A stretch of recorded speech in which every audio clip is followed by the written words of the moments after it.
Today is a sad, sad day.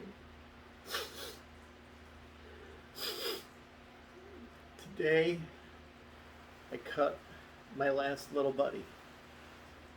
The last of the 3/4 inch Baltic birch stock that I bought when it was a decent price. It's such a sad day. But anyway, time to put a smile back on my face and get ready to build this jointer jig that I'm going to build for you today.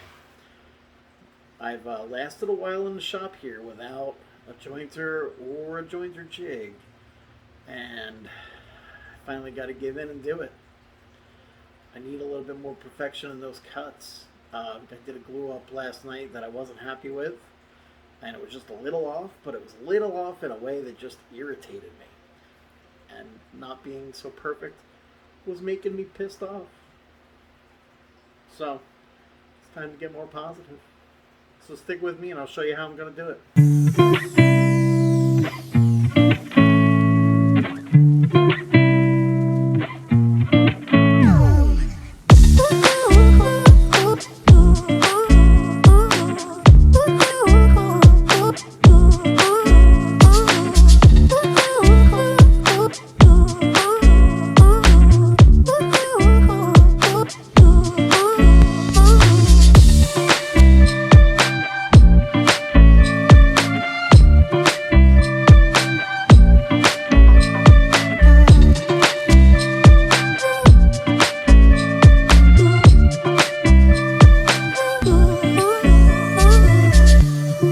Alright, so I got my pieces cut. I'm going to start off with a 7-inch main piece, a 4-inch topper, which is going to hold the clamp downs, and that'll leave me 3 inches with which to set up my soon-to-be jointed boards. Now, most likely, I'm only doing 4 to 6 inch boards. So, watch me as I glue.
Spreading it out all the way on this board because I'm also going to reinforce this with some screws later on.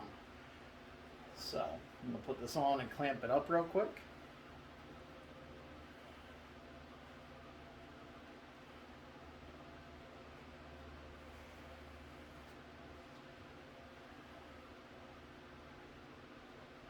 Kind of press down to make sure all that glue is pushed thoroughly throughout the board. And we're going to put clamps all the way down this line to clamp pieces onto here. I've reinforced. The reason I made it so big is so that this top part is reinforced and it can hold the weight of any board that may need to overhang. We'll see if it works. We'll see if it plays out to my theory. But I'm pretty sure this is going to be good. So what I'm going to do now is I'm going to turn the video off. And I'm going to put some screws in this, and then I can take all the clamps back off and let it dry. Alright, so stay tuned.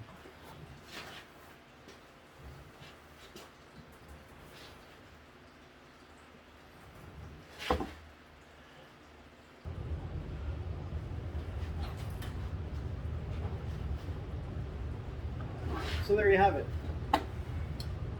4 screws to hold it down. I'm going to let the clamp stay on there since this is the last thing I'm going to do in shop tonight. So that way everything can dry up. Maybe I'll come back down before I go to bed, or I'll get them in the morning and take the clamps off and start putting the actual clamps that go onto this jointer jig on.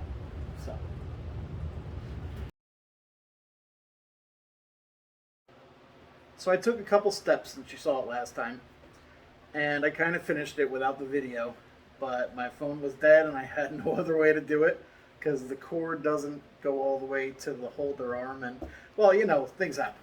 But here you go. Here's the jointer jig. It's a nice 4 foot long, that way it can handle anything that I need to do. We've got 3 inches of play here at any one time.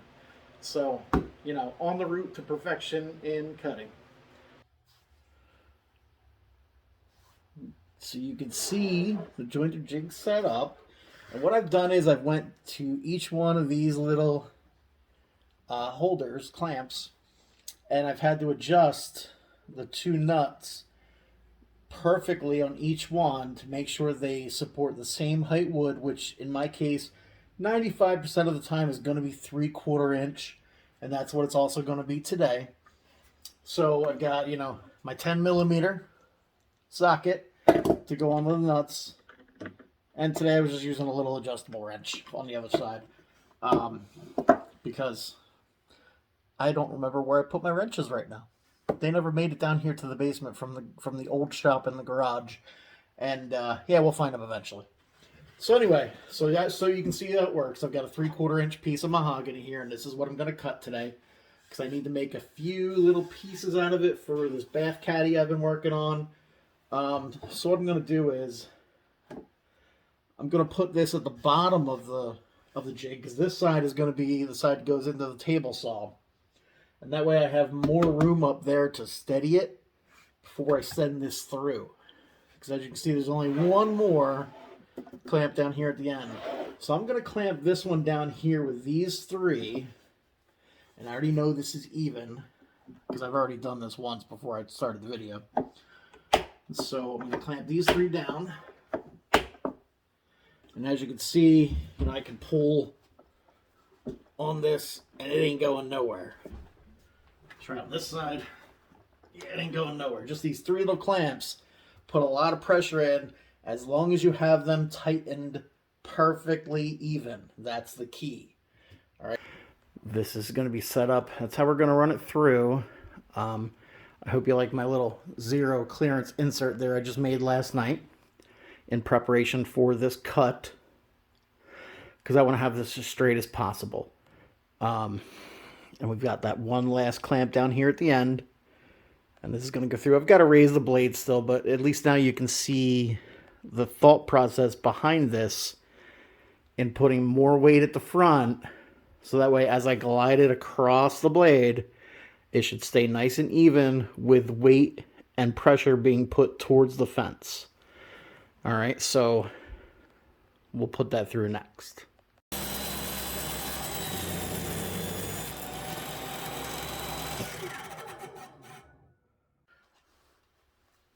All right, so we got the piece that I cut down now. Here's the side to cut. Had a little bit of burn at the end, but as you can see, man, that's perfect. Success for that jointer jig. First cut's good. Setup must be good. And I'm pretty proud of that project.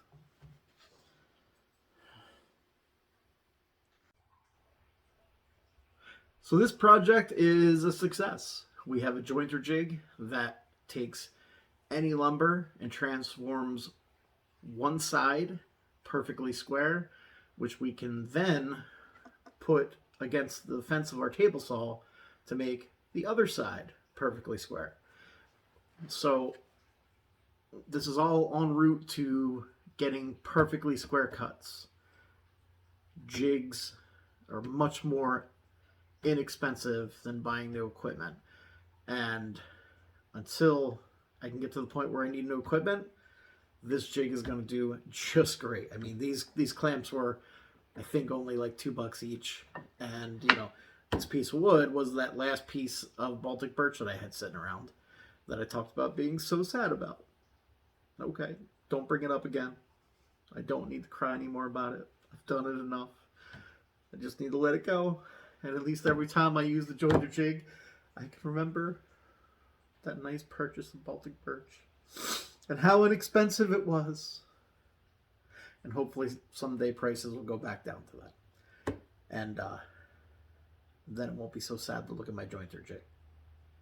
So thanks for joining me on this quest.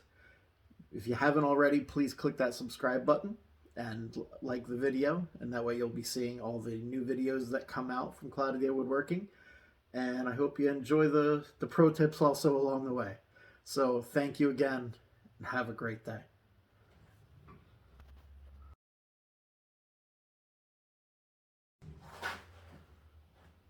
And now it's time for Cloudy Day Woodworking's Head in the Clouds pro tip. So on the Head in the Clouds segment, we like to talk about things that we do that, probably weren't a good idea and things we could get better at eventually. Today, I want to talk about checking your lumber when you bring it home from the hardwood dealer. So even though it said square 3 sides, S3S, you still should check it. I sometimes take the square with me to the hardwood dealer. It depends on who's there. Sometimes people get, a little crazy, but usually they're fine with it. But luckily today, this piece was square on the 3 sides, opposite of what I cut. And when I put it in the jig, I made sure it was square on that other side, so that even though, I didn't need to use the jig to do this cut, I had it there and it was already square and making the 4th side square as it was. So, but that's your tip for the day there. Check your lumber. And this has been another Cloudy Day Woodworking Head in the Clouds pro tip. So I'm quite sad tonight because I'm about to cut the last piece.